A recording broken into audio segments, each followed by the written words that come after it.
Okay, YouTuber survival horror history in 3, 2, 1, go! Alone in the Dark came out. Capcom said, what about Alone in the Dark, but actually scary, in some house that took design advice from Kanye West.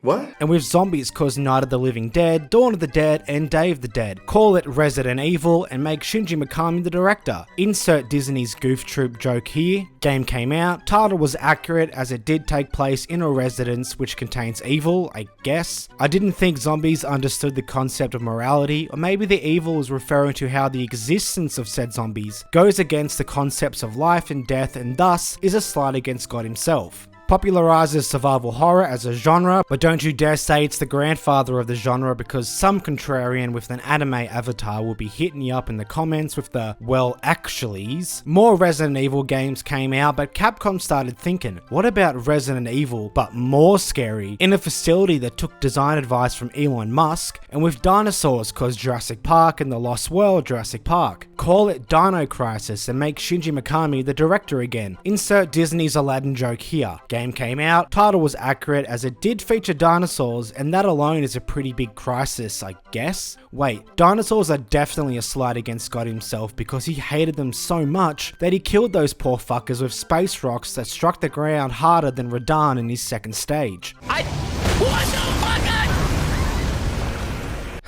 Okay, now we got that out of the way, we can finally talk about what we are here for. Y'all remember the Gameboy Colour? Don't worry, I'm not going to go into a massive tangent covering the history of the Gameboy Colour or its impact. The name says it all. It is like the Game Boy, the extremely popular handheld made by Nintendo, but in colour. A whopping 56 colours on screen at a time to be exact. Still didn't have a fucking backlight though. Nah, you had to buy one of those weird lights that needed to be attached at the top of the handheld if you wanted to play it in any lighting that wasn't reminiscent of the surface of the sun. Besides the improved colour, there weren't many improvements from the original Game Boy. It had the same CPU, the screen was a tad smaller, it had better RAM and VRAM, but all in all, it was the Game Boy but didn't display games through a monochrome hellscape. The GBC still sold millions upon millions of units cause colour was the future, baby, but not in the way where you want to wipe out all of the other colours in the world because you think your colour is the best. More like, look how cute Pikachu is now he's all yellow like in the anime. Little cunt.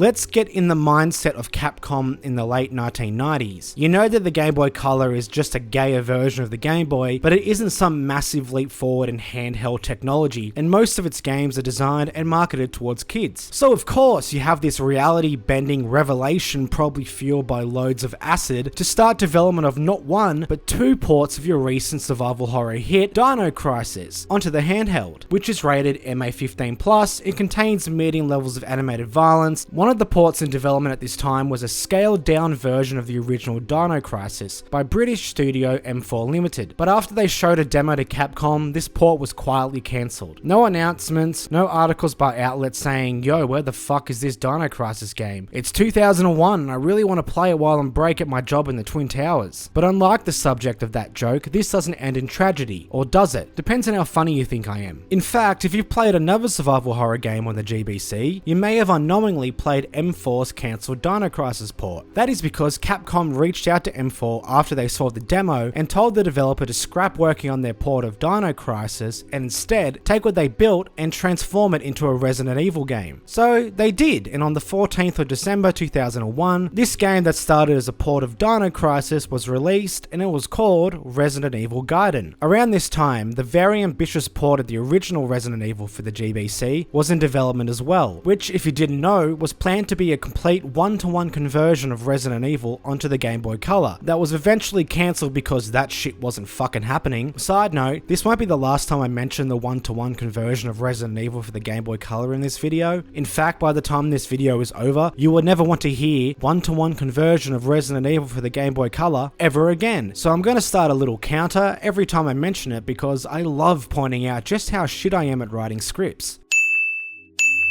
I'm sorry in advance. At this time, Capcom seemed to have a survival horror in the Game Boy Color itch they wanted scratched, and no amount of cream and doctor visits was going to make it go away. Remember, I said there were two ports of Dino Crisis in development, and this other port wasn't going to be a scaled down version of the original. Fuck no. This other port aimed to be just like that cancelled Resident Evil Game Boy Color port I have mentioned, this many times so far. This port was going to be a complete one-to-one conversion of the entire Dino Crisis onto the Game Boy Color, a game which, released on the PlayStation 1, one of the first systems to evolve from 32-bit graphics and push gaming as a medium into the future and into the generational leap that was 3D, was a survival horror game that ditched the pre-rendered backgrounds of others in the genre in favor of complete 3D environments, was released on the hot and fresh new format, discs, which provided enough space to store the larger game file size due to said 3D, and also cutscenes that contain dialogue between several characters. And lastly, pushed the PlayStation 1 to its absolute limits. They planned to put all of that and more onto a tiny 8-bit handheld with no backlight that was barely an upgrade from the previous model, which was released in 1989. And if you haven't figured it out yet because you're new around here or you're one of my slower subscribers, welcome to yet another episode of Cancelled Horror Games, where we dive into the history, development, promises, and eventual behind the shed shooting Lassie style of a variety of horror games. Today we are talking about the extremely ambitious one-to-one conversion of Dino Crisis for the Game Boy Color by yet another UK-based developer, Fluid Studios. I swear there are so many fucking connecting dots in this story that I feel like that clip from It's Always Sunny in Philadelphia. And thanks to the folks over at Unseen64, where we have a lot of information about this port. We will go into all the juicy details and techniques that the devs believe would transform this port from an impossibility into a reality. And because of all this info at our disposal, today's episode will be the longest Cancelled Horror Games video to date. I don't want to waste your time any further, so let's skip the pleasantries, as we are going to be here for a while. Hello ghosts and ghouls, this is the cancelled one-to-one conversion of Dino Crisis for the Game Boy Color. And just to be clear, since there is absolutely no gameplay footage available for this port, I will be playing some footage of the original Dino Crisis alongside footage of the cancelled one-to-one conversion of Resident Evil for the Game Boy Color,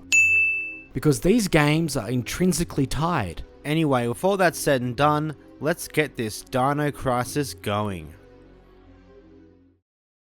When Fluid's port of Dino Crisis was in pre-production, most Game Boy Color games looked and played like this. For kids, that looked like this. The vast majority consisted of 2D sprites on a flat plane with the perspective changing from side on to top down from title to title. Typical shit you'd find in these games are platformers or RPGs, but since they ain't horror, I ain't talking about it. They are always watching. There were some games that could be defined as 3D if you wanted to be extremely generous, and looked as though the Game Boy Color was literally recoiling in pain just to get these to work. But even if they were in 3D, the gameplay, graphics, and environments were extremely basic and limited because of aforementioned hardware limitations. Because of this, a 3D game for the Game Boy Color, in my handsome opinion, was more of a gimmick to garner interest and sell units, and to get people hella hopeful we could finally carry around full-on console titles in our pockets. Oh, how times have changed. Fluid Studios weren't newbies to game development. They previously released Top Gun Firestorm and Army Man Air Combat for the Game Boy, the latter also released on the Nintendo 64, and were also experienced in creating a 3D title, porting and scaling down said game for a less powerful system. Basically ticking all the boxes for the crew you want working on this Dino Crisis game. But they didn't one day just think creating a one-to-one port of a 3D game for the Game Boy Color was in the realm of possibility for absolutely no reason. You see, that one-to-one port of Resident Evil for the Game Boy Color, yeah, that one. It was in development when Fluid started conceptualizing this port. Its existence and promises gave Fluid the idea to also make their Dino Crisis port a one-to-one conversion. In fact, they were going to make the Resident Evil one-to-one conversion look like shit in comparison. Sources are unsure about exactly when this port started development, but it was either in the late 1999 or early 2000s. But in a SunderlandSpook cancelled horror game series world first, we have access to an alleged design document given to Capcom by Fluid Studios to sell the idea of their one-to-one conversion of Dino Crisis for the Game Boy Color. This was uploaded to Unseen64, which is a major source for the cancelled horror game series. Now get that dark side Phil Salt out and give it a little pinch, because whether this design document is the design document isn't 100% confirmed. Salt. That's all you can taste is salt. But considering it would be a major waste of time just to create a design document for a port people know fuck all about, and the fact Unseen64 published it, and I trust them, I reckon this is the real deal. Well, I fucking hope it is, because a lot of the information I use in this video about this port comes from that design document. If people actually thought highly of me, my credibility will be on the line, but sucked in, I'm a loser just like all of you watching. So let's dive into it. Several times throughout the design document, Fluid talks about the prototype of the one-to-one conversion of Resident Evil and development by UK company HotGen. And since they were both based in the UK and were both working on a Capcom IP, it's entirely possible these teams were in contact with each other and as a result, shared or discussed what they were working on. HotGen's work convinced Fluid Studios that it was entirely possible to create a fully faithful port of a 3D survival horror game, which was capable of capturing the same atmosphere, scares, and frantic gameplay of the original, but on a system with a fraction of the PlayStation 1's hardware. Now, I could transform into Captain Hindsight and sit here and constantly say, this port was impossible and how could anyone think this would work? But after reading this design document, I got the impression the team at Fluid Studios truly loved Dino Crisis and were extremely passionate and excited about this project. They were determined to give the fans the entire Dino Crisis experience in the palm of their hands, or next to their crutch. So when I point out something they plan to include which was never going to happen, I am not saying it out of any sort of disrespect. I completely respect Fluid and their ambition. They were clearly a very talented team as to even attempt such a monumental port job like this, and it shows how fucking talented they were. And when I get into the techniques they planned on implementing to make this game a reality, you will come to the same conclusion. Back to the design doc, there is so much information fucking dripping off this thing that it could be mistaken for a bukkake. Listing everything would take a fucking eternity and would basically turn this video into an audiobook, and I don't know about you, but I get sick of this nasally fucking Australian voice of mine pretty quick. So instead of going into all the minute details like listing every item in the game, I will just cover the most important or most interesting stuff. If you want to check out the design document for yourself, I've linked to this ports page on Unseen64 where you can download the document or read it online. It's a pretty good read if you're into that sort of thing. Okay, we have all the preamble and setup out of the way, and it only took nearly 3,000 words and 6 pages. So let's finally dive into this port. We shall start with the story since it provides context for the rest of the game. The story would have followed the same plot, story beats, twists, and characters from the original Dino Crisis. And this is where I give a tiny, spoiler-free refresher of the setup of the events in the game just so we're all on the same page. That being page number 6. The Secret Operation Raid Team, or SORT for short, which is simultaneously an amazingly dumb and awesome name. You know, every time these fuckers got on a mission, someone would say, leave it to sort it out, and everyone laughs and high-fives each other because that's still funny despite being said for the millionth time. I never said this crew were the brightest bulbers in the box. Anyway, SORT sent an undercover agent, Tom, whose name is chosen for those who transcend the definition of handsome, into a research facility on Ibis Island to have a little sneaky peek inside. He spots world-renowned scientist Dr. Kirk, which surprises him because this bloke was presumed to have died 3 years ago. First Tupac, then my father, and now Dr. Kirk. What is the world coming to? That's why you sign a prenup, so you don't have to resort faking your own death just so she doesn't get half of everything. After some more sneaky peeking, handsome Tom believes Dr. Kirk is on the island to lead a secret weapons project. But before SORT could, sort this shit out, handsome Tom disappears. SORT sends in 4 agents, Regina, Gale, Rick, and Cooper. Their objective is to figure out what happened to handsome Tom, locate Dr. Kirk, figure out what the fuck he's up to, and return him to custody. Of course, as you all know, when they get there, Regina mocks a dead man.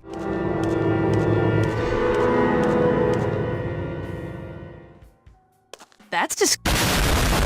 And dinosaurs attack, who, much like Dr. Kirk, were also believed to be dead. They mustn't have signed a prenup either. You could say what's going on is a bit of a Dino Crisis? Huh?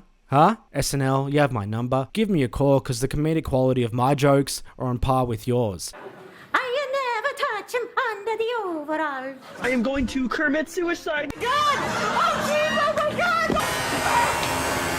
And that's what leads to the events of Dino Crisis. Including the story of the original is all well and good, but actually telling the story in the same way through cutscenes or character interactions was going to be a challenge. Cutscenes in the original weren't pre-rendered like many other games at the time. They were rendered in-engine and used pre-existing models and assets which inhabited 3D environments. According to the team who created the original Dino Crisis, this method would provide a smooth transition between gameplay and cutscenes and would maintain player immersion. They believe cutting from gameplay to high-quality pre-rendered cutscenes would be jarring and take the player out of the experience. Nowadays, this method is done far more often, as graphical fidelity has drastically increased, so it shows just how forward-thinking Capcom were while developing Dino Crisis. Despite this, these cutscenes were going to be a major problem for Fluid. They already committed to retelling the same story using the same pre-rendered in-engine style as the original. Fluid needed to figure out how the fuck they were going to do this on the Gameboy Colour, and after they sacrificed a few versions to our Lord and Saviour Satan, they came up with two different methods they would use to replicate the cutscenes from the original. The first method would have been similar to how the cutscenes are portrayed in the one-to-one Resident Evil Gameboy Colour port. We'll use the cutscene of Wesker, Jill, Chris and Barry arriving at the Spencer mansion for an example. The game would do that black bars thing when cutscenes occur to inform the player a cutscene had started, though technically it hasn't. In fact, the game would trick the player into thinking they are watching a cutscene. What is really happening is the game has just taken control of their character alongside other characters in the scene. The game would move the characters around as needed, scaling and animating the sprites when necessary. After the scene had ended, the black bars would disappear and the game would give control back to the player, without them realizing what they had just watched wasn't really a cutscene, but instead was basically the game playing itself. Besides the black bars appearing, the transition from gameplay to cutscene was seamless, and for Fluid, it gave them that rendered in-engine cutscene style they needed to emulate in their port. Yet again, that cancelled Resident Evil port coming in to save the day. Now the second method for the cutscene sounds like some real body horror Frankenstein's monster kind of shit, since you'd need to be a mad scientist with an infatuation towards combining corpses to pull something like this off. Fluid wanted the characters in their cutscenes to have more oomph, more chef's kiss, more animations, to make the characters feel and act like actual people. They decided to do yet more tricks to give the illusion of cutscenes. Each would consist of multiple layers, or multiple screens, as the design doc describes them. The first layer, which acted as the base, would consist of static images of one or more characters. Then, animated sprite overlays of heads, arms, hands, and all that jazz would be placed on top of the static image. These animated overlays would act independently of each other, giving the impression of the character sprite actually moving, even though they aren't, which is pretty fucking clever. Since a lot of cutscenes involve movement, this method would primarily be used in close-up or single-shot scenes, giving them a bit more life. They also claimed it would allow large characters to be displayed on screen, and in the end will create a very close conversion of Dino Crisis' cutscenes. Though there was one aspect of the cutscenes and storytelling in general that Fluid admitted would not be possible to replicate, that being the amazing voice acting. It just wasn't going to happen. The Gameboy Colour speakers would make it sound like each character was talking on a phone underwater while driving through a car tunnel. Even if the speakers could support voices, all these voice lines would take up massive space within the cartridge, which was already bursting at the seams like that fat guy from The Meaning of Life. Instead, all voice lines would be replaced with text boxes. This would save a lot of space on the cartridge while still replicating the story told in the original, which is a shame, because I would have loved to have heard these corny as fuck dialogue and voice lines delivered in deliciously crunchy 8-bit audio.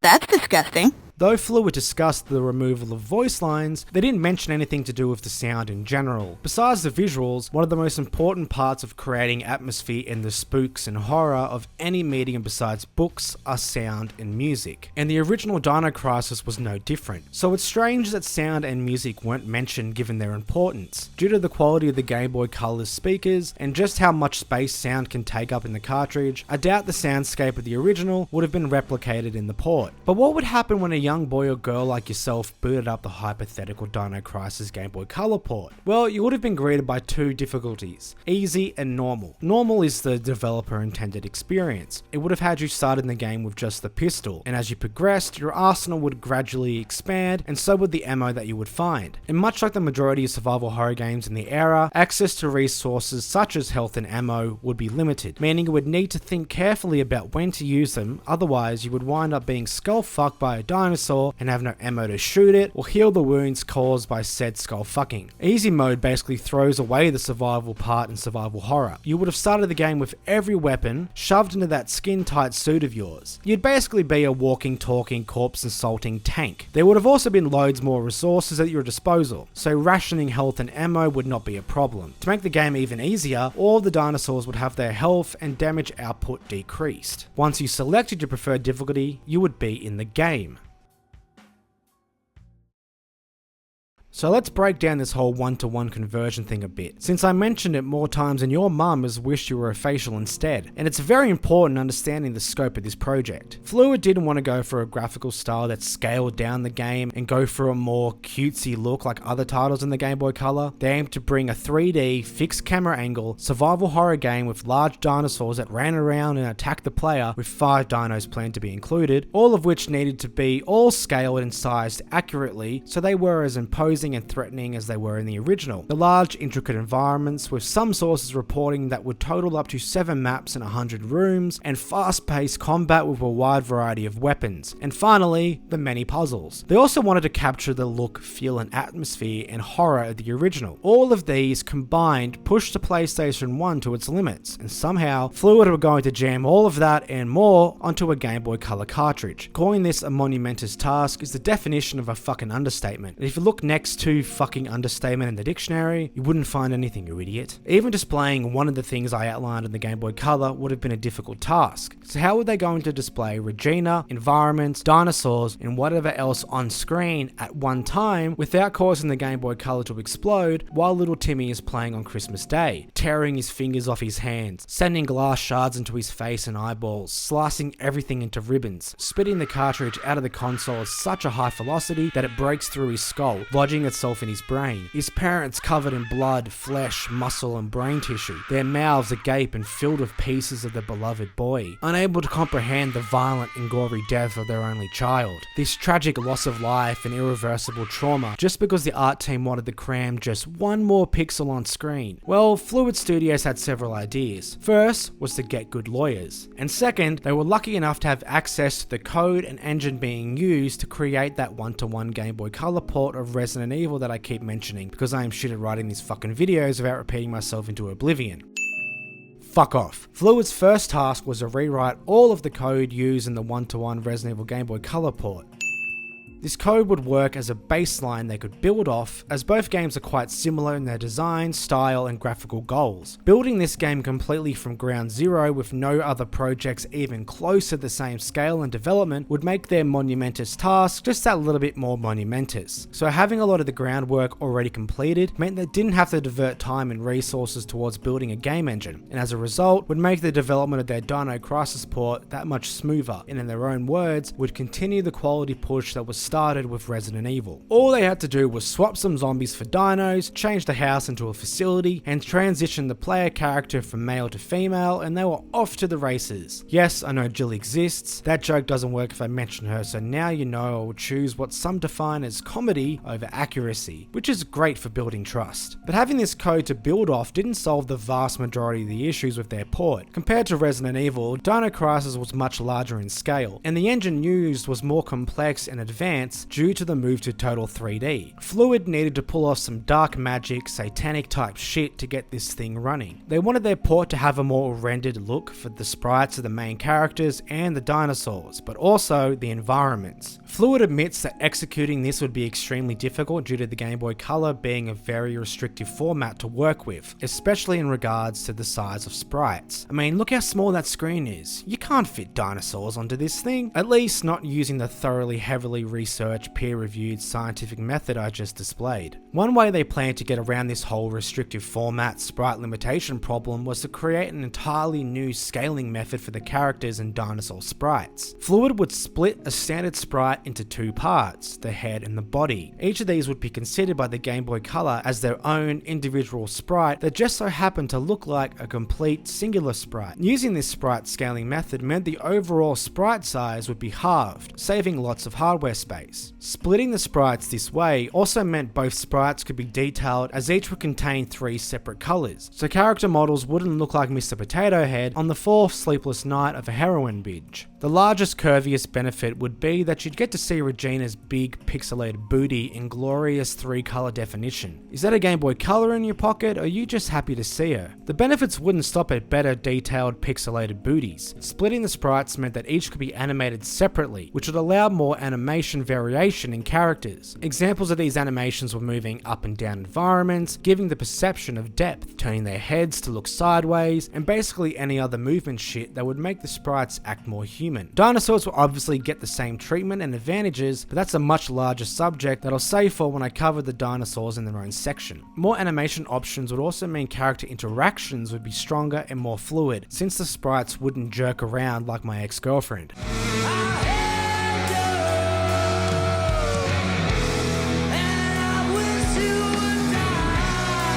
The 1-to-1 Resident Evil port used camera projections to display its backgrounds, but due to Fluid's Dino Crisis port being more demanding on the Game Boy Color's hardware, they admitted using camera projections wasn't going to work, so they intended to create yet another new technology. This Fluid makes another new technology thing is also going to happen a lot in this video because it is littered throughout the design document. I'm already counting one topic that I keep repeating, I ain't doing it for another. Anyway, this new technology would be a unique type of camera projection system. This system would flatten the scaled sprites while they were on screen, basically merging them onto the environments. According to Fluid, this would free up space needed for the Game Boy Color to process what is occurring on screen and result in a much smoother flow of gameplay. Sure, that's good and all for one location, but remember I said this port would have to replicate and display every environment and over 100 individual rooms. No matter how many sprites you flattened, the sheer number of locations needed would exceed the space available on a Game Boy Color cartridge.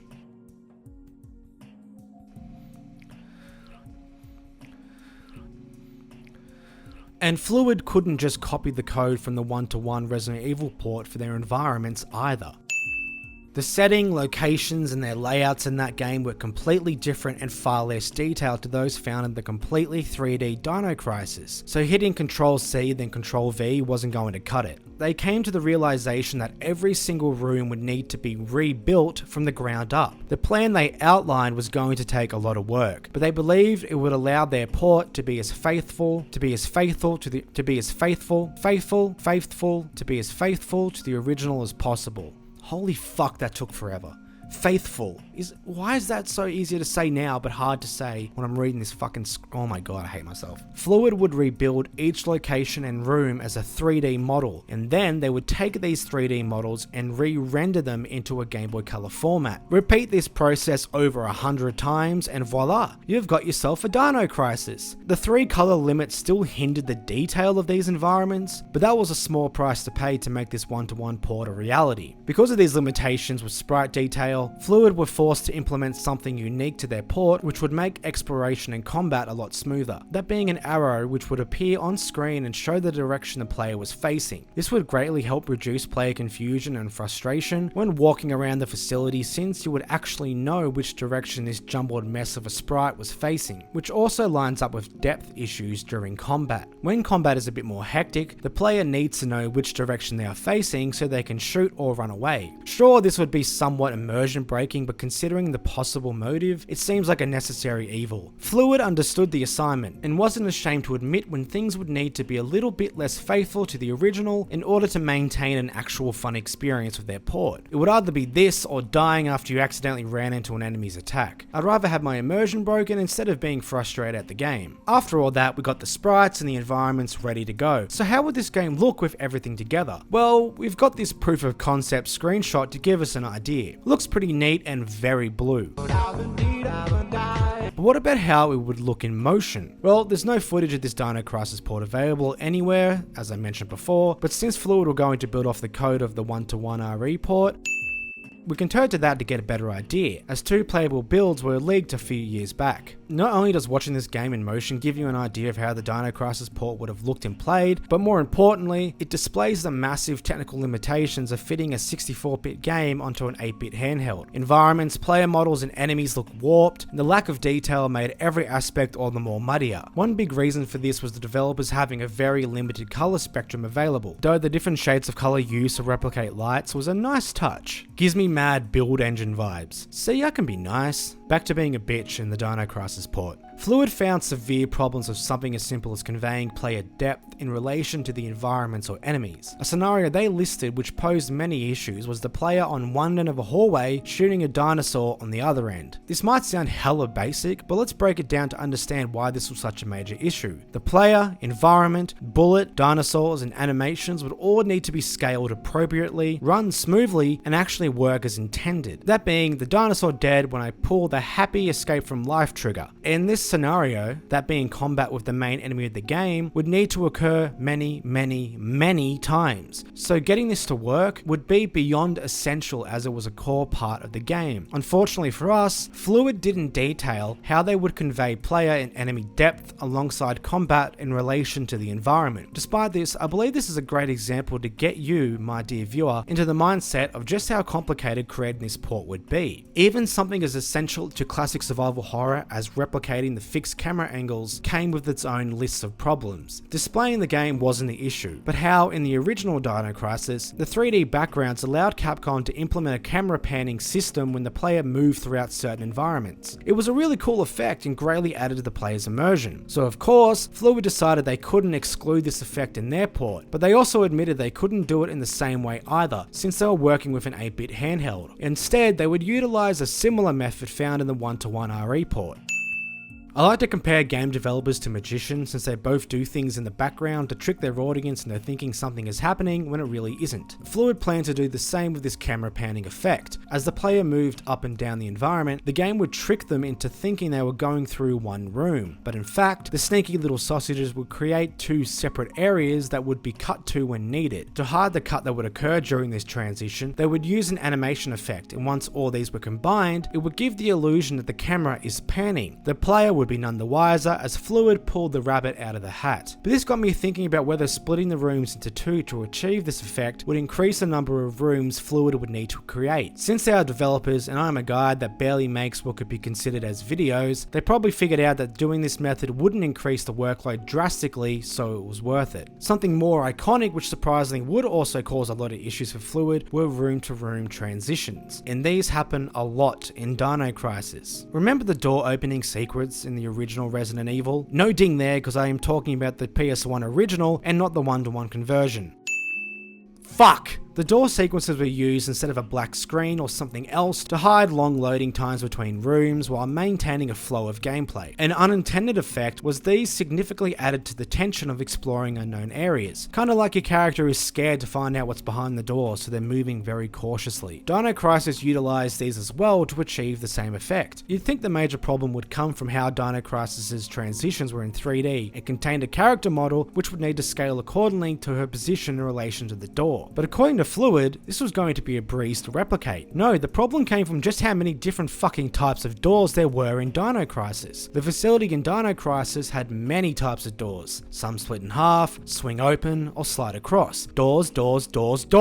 This is one area of the design document where a proposed solution for the problem isn't listed. They just said it would be a big problem and left it at that. The only way you could see this issue being resolved is if they just made the doors very similar to each other and they open like any other door. None of this fancy sideways sliding shit. Sure, it wouldn't be exactly the same as in the original, but, you know, necessary evils. Even if they were able to replicate the environments and have detailed and smooth moving sprites, there was one thing they desperately wanted to recapture despite the hardware limitations, that being atmosphere. Atmosphere is one of the most important aspects of any horror game, and if you've been around this channel for a while, you'd know how much I value atmosphere. If it has some sexy, sticky atmosphere, I feel some happy how you doing vibes surging through that thing in my pants. And it's seemed Fluid felt the same, albeit less sexual. They said there were a number of graphical features they wanted to utilize which, and I quote, would add such atmosphere to be carried over to the Game Boy Color conversion. And that's not me fucking up the quote. There is a colossal fuck ton of spelling and grammar mistakes in the design document, alongside loads of sentences that just don't make any sense. Small tangent, but these errors could lead me to believe this document didn't make it past the first draft, or the more skeptical side of me kinda lends credence to the idea this document is a fake. I can't confirm the latter, but in case of the former, that would explain why each page is filled with so many hopes and dreams that would be crucified by reality if even a second pair of eyes read this design document. Anyway, Fluid wouldn't utilize the same graphical features found in the original due to the numerously mentioned hardware limitations. Instead, they would create new graphical features unique to this port. Though this means this aspect of the game wouldn't be a one-to-one conversion, Fluid believed their approach would capture the same effect. They listed a handful of these graphical features in the design document to convey their approach. They wanted to include moths flying around lights and outdoor areas, and blood dripping from Regina onto the floor after she had been attacked. That last one seems like a bit of a stretch, but would have been cool if it was pulled off. There are a lot of these smaller atmospheric touches in the original Dino Crisis, but the design document doesn't mention any more besides the moths and blood. I imagine they would not be able to include many of these graphical features, but including any would have been awesome. They would add a nice little touch to the world, making it feel more real and unsettling.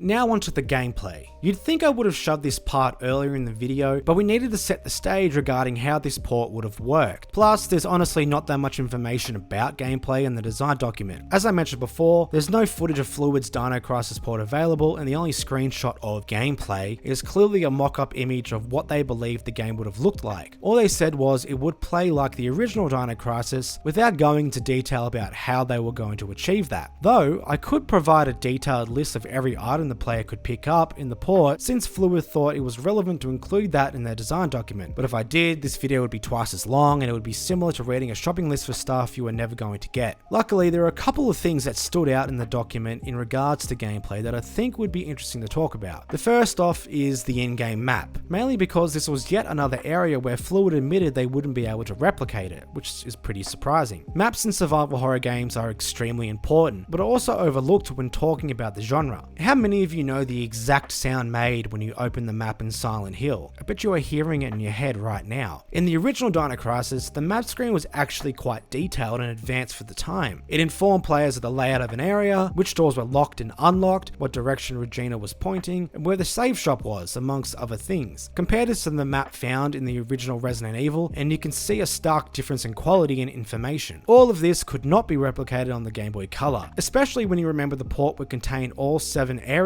and just over 100 individual rooms. Fluid realized they needed to scale down the map to just the bare minimum needed for it to work. They said certain rooms and doors would be highlighted within the mapping option of the status screen, and this would guide the player towards where they needed to go, but that's really about it. Just the bare bones basic shit, which I think would have been fine. It is interesting to discover that some parts of this port which pose the most problems or were blatantly impossible to replicate were aspects of the original that would be considered as basic. Let's move on to combat for a minute. Have you ever been a bottom and you're trying to scream the safe word but the skin tight leather gimp mask with a zipper across the mouth is muffling your words?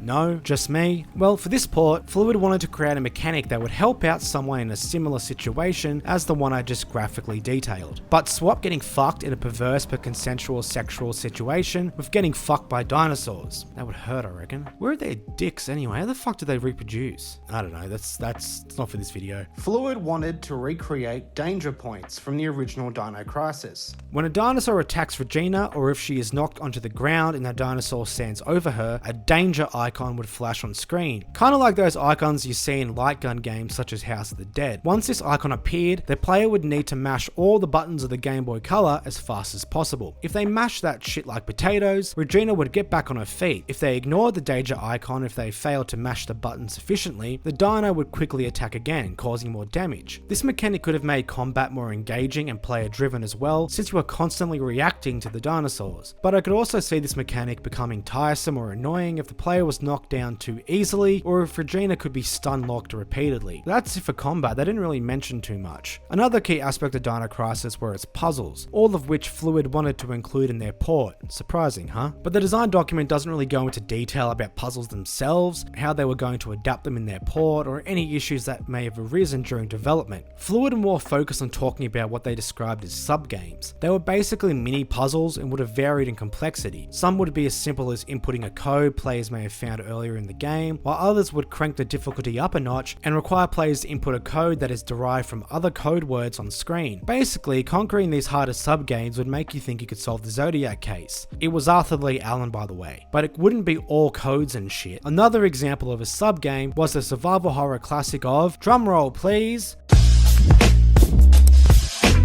block puzzles. Nah, I'm fucking with you. It was really colored batteries that would need to be maneuvered into a certain order to open something. Still, I guarantee we would be pushing some sort of block-shaped thing at some point. Survival horror fucks with block puzzles for some unknown reason, and I hate it. Though they didn't go into any further detail about the puzzles, they did include a brief list of the sub-games or puzzles that would be found in their port. These are assembler or initializer or stabilizer game, memory game, which I'd fucking lose, jigsaw style tiling game, word game, pipe laying game, pipe laying game? I fucking lay your pipes. And a logic game. The next feature that got me all hot and bothered required the game to have been completed. Once you saw those credits roll, you would load your completed save data and it would boot up bonus missions titled Wipeout games. These would consist of 3 missions, each with the objective to kill a set number of dinosaurs within a given period of time. The Wipeout games would reuse maps from the base game but on a smaller scale, with certain areas in these games being made inaccessible by locked doors and blockages. The smaller map size would facilitate the focus on combat and a time limit. It could be very annoying if the maps were huge and you couldn't find that last dinosaur to kill and you ran out of time, forcing you to start over. Unlike a lot of stuff in regards to gameplay, the design document was actually detailed in regards to these wipeout games for each level. So let's go through them. The objective for mission 1 would have been to kill 8 dinosaurs within 5 minutes. Mission 2 required you to kill 6 dinosaurs within 4 minutes. And finally, mission 3 would have you kill 7 dinosaurs within 3 minutes. So as you progress through each mission, the kill count required increases while the time in which to do so decreases. Makes sense. Exactly which dinosaurs you'd fight isn't detailed, but I wonder whether they would throw one type at you per mission or mix and match them. This sounds like a lot of fun. I mean, we know it would have been fun because it's basically the mercenary modes from the Resident Evil series, and that shit slaps. So we've talked about a lot of shit in this video, but I've deliberately left one topic until the very end because I want that sweet watch time. We covered the Crisis portion of this port, so it's time to move on to the Dino part.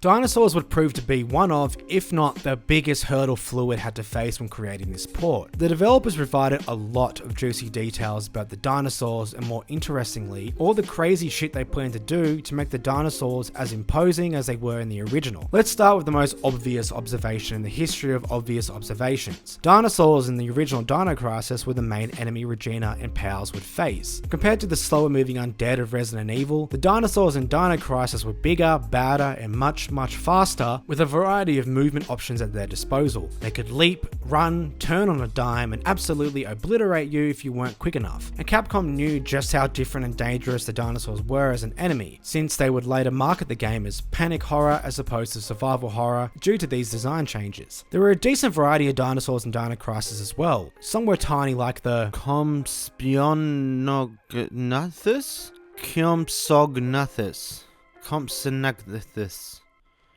This thing. Others were fucking massive units like the Tyrannosaurus Rex. Even the sky wasn't safe, as pteranodons would attack you from above, but the most common dinosaur you would face were the velociraptors, and these were my favourite as a kid. And just because they were the common enemy doesn't mean they were a breeze to kill. By themselves, these fuckers would wreck your day if you didn't act quick enough. The dinosaurs were more of a threat than your run-of-the-mill zombies. Their aggressiveness, movement, and scale were key components of what made Dino Crisis stand out from the myriad of other survival horror games on the PlayStation 1. They were part of the game's identity. Without them, you didn't have a Dino Crisis, you just had a crisis. And Fluid knew this, but accurately representing the size and scale of the dinosaurs in their port was going to be a massive pain in the ass. The Gameboy Colour is only able to display up to 40 sprite objects on screen at any given time, which according to my calculations is not a fucking lot, especially when you realize that something as basic and essential as displaying Regina and a dinosaur on screen at the same time could easily exceed that 40 sprite limit. What kind of level of John Wayne Gacy tricks were these devs gonna rope young boys into just so Regina and a dinosaur could be on screen at the same time? Probably 33 confirmed tricks. Fluid said that allotting sprites for each kind of dinosaur would need to be carefully and meticulously prepared. As a result, each type of dinosaur will have its own method of display in order to be processed as efficiently as possible. The base method for all sprites would be the same as with Regina's sprite, that being the scaling method, which involved splitting the sprites apart. Depending on the size of these dinosaurs or their type, the scaling method would be altered. There wasn't too much info about the smaller dinosaurs, but the design doc said they would have a miniature scaling system which would allow the developers to display two of these small dinosaurs on screen at one time alongside the player character. With that admission, we can see just how limited enemy encounters would have been with the bigger dinosaurs. The flying dinosaur, the pteranodons, would also need a unique method to get them to work. These dinosaurs would appear in specific instances when the player would enter outside areas. Their sprites would actually be wider than other dinosaurs, so they couldn't do the same scaling method as with all the other enemies. For example, the proposed sprite size for the smaller dinosaurs was a maximum size of 32 high and 24 wide, while the pteranodons proposed maximum size would be 32 high and 48 wide. So these dinosaurs would need a modified scaling method, but they didn't explain what that would be. An interesting tidbit about these flying dinosaurs was that, unlike the other dinosaurs, which would remain dead after they were killed, if the player killed the pteranodons, another would take its place. This is a clever and simple way of keeping the outdoor sections dangerous, and going from one section of the facility to the other would remain difficult and tense. But with large dinosaurs such as the T-Rex and the Raptors, a major problem arose. These bad boys are fucking big, and Fluid wanted them to have a visually on-screen presence that reflected their size. They wouldn't be nearly as intimidating if they were the size of your dick, and this would be hard to do on the Gameboy Colour due to its small screen real estate. So large dinosaurs would need to go through the scaling method mentioned before, but because of their size and how they were more complicated in their design, they would be split into 3 parts instead of 2. One part would be the body, another the head, and lastly the tail. Each of these body sections would be able to contain 3 sprite colors, so the sprite as a whole could be much more detailed. Also, it would create a more flexible animation technique because of the way the head, tail, and body were separate items, much like Regina's sprite. An example they gave was the dinosaur's tail could swing and move independently of the rest of the body. In fact, they believed they could provide their dinosaurs with 10 head animations, 16 walk animations, 16 run animations, and 10 tail animations. That's a lot of fucking animations. Besides the animation benefits, this would also apparently fix the size and scale issue I mentioned before. But there was also another major problem with the large dinosaurs, and that would be displaying more than one on screen alongside the player, something that happens numerous times in the original Dino Crisis. And there wasn't going to be a fix for this one. No matter how many goats you sacrifice in a graveyard at the dead of night, the Gameboy Colour simply wasn't capable of having so much going on at once. Fluid said the sprite scaling method would only allow them just enough space to display the main character and one large dinosaur on screen at any given time. Encountering dinosaurs one at a time does sound kind of mid, but if that's what would need to be done to even get one dinosaur on screen, I guess that's fine. I mean, why the fuck am I complaining? This game doesn't exist. Even if all these methods and techniques works, there was still one major and iconic element of the original that was looming overhead. That would be the best boy with the tiny arms.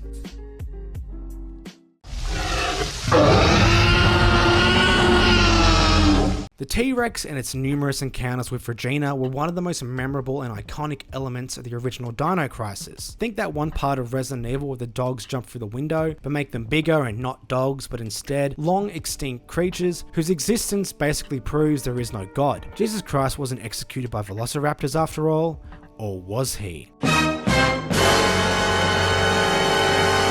Fluid said it would be essential to reproduce the T-Rex's role in terms of look and on-screen presence in their port, and also the effect this fucker had on the player's level of paranoia. You never felt safe on the first playthrough knowing at any moment a T-Rex could bite your bits off. Even though it was essential to include the T-Rex, Fluid had no idea how they were going to make it work in the Game Boy Color. This thing can't fit on here. First and largest issue, no pun intended, Fluid needed to somehow overcome was the perspective scale of the T-Rex against Regina. He was just just too fucking big, and all the sprite methods they planned to use for the other dinosaurs weren't going to work for the star of the show. But Fluid were not deterred. They decided the best approach would be to create a proprietary technology just for the T-Rex in order to deal with this perspective issue. Sounds good on paper, but exactly what this technology would be wasn't detailed. They basically did what we all do and lied on our resume just so we can get the job. Yeah, sure, I have many years experience performing open heart surgery, only to get to the operating room and realize the patient's chest was actually an Excel spreadsheet. Even though we know nothing about this T-Rex proprietary technology, Fluid did give an example of how they would handle one of the many player encounters with the dinosaur. There is an encounter early on in Dino Crisis where Regina enters a room and the T-Rex crashes through the window. It's pretty iconic. Fluid said that for this scene to work in the Game Boy Color, the T-Rex would have been drawn as a background graphic, which would have dealt with the sprite size issue, similar to how they plan to replicate the game's cutscenes. The background T-Rex graphic would both animate and scale at the same time, which would give the size perspective required against the character. Fuck, I'm sick of doing this. And because the T-Rex wouldn't be a sprite in this scene, Fluid would take advantage of the freed up hardware space to add details that would further immerse the player. They would draw sprites of shattered glass, the T-Rex bursts into the room, and when these sprites disappeared and that space is freed up again, they would then include an animating sprite of the dinosaur's tongue to accentuate the danger the player faced. Or, you know, could turn you on a little bit. Fluid claimed that the overall effect of using this method would be close to, if not exactly the same as the PlayStation. Whether that is true, we will never know. This method could have been used for a few other instances where the T-Rex is seen, but it wouldn't work for all. In another example they listed, the scene where the T-Rex chases Regina around the burning helicopter would be impossible to reproduce using this method due to the complexity of the scene. But in classic Fluid fashion, they had a workaround for this as well. Fluid said in this scene they would pan out the camera, making the character sprite very small in scale to the overall screen. Then they would plop the T-Rex in, whose larger size when compared to Regina would apparently achieve that much desired perspective scale. Achieving the perspective scale is all well and good, but they didn't reveal how they would actually animate the T-Rex and replicate the chase part of the chase scene. You know, the gameplay. And honestly, I doubt they knew how they were going to do it either. They did know that zooming out and reducing the size of Regina's sprite could pose some problems in regards to control and relaying information to the player. It's hard to know where you are going and how much damage you've taken when you're the size of my self-esteem. They plan to utilize on-screen arrows reminiscent of the direction arrows I mentioned before. These two would tell the player where they need to go during this chase scene, but also they would act as the player's health bar, which would decrease as you took damage, obviously. So even though you couldn't see which direction Regina was facing, or if she took damage due to her small size, these arrows would tell you everything you need to know in one neat little package. Fluid emphasized that these arrows would be essential in scenes such as this, and I tend to agree. They said Regina would be able to shoot the T-Rex as well in order to stun or delay its progress, allowing her to escape, but it wouldn't be killed until its final appearance at the end of the game. And just to add more insanity to this project, there were going to be 3 endings involving the T-Rex, and which ending you got would be triggered by your actions in the game. And I mean, these endings alone seem absolutely impossible to get working in the Game Boy Color. There was going to be a chase scene which led to Regina getting in a helicopter and escaping as the T-Rex is blown up. Both the other endings involved hovercraft speeding away from the T-Rex, and Regina would climb outside and shoot it. One would end in the T-Rex being burnt alive, while the other would end in the T-Rex being blown up by a missile launcher. Oh, and all of these bombastic endings would happen in one seamless sequence. Sure, Fluid. If Fluid struggled to get the T-Rex to even appear in the game, I highly doubt any of these endings would be possible. He's still after us! I'm gonna flash fry that dino dodo!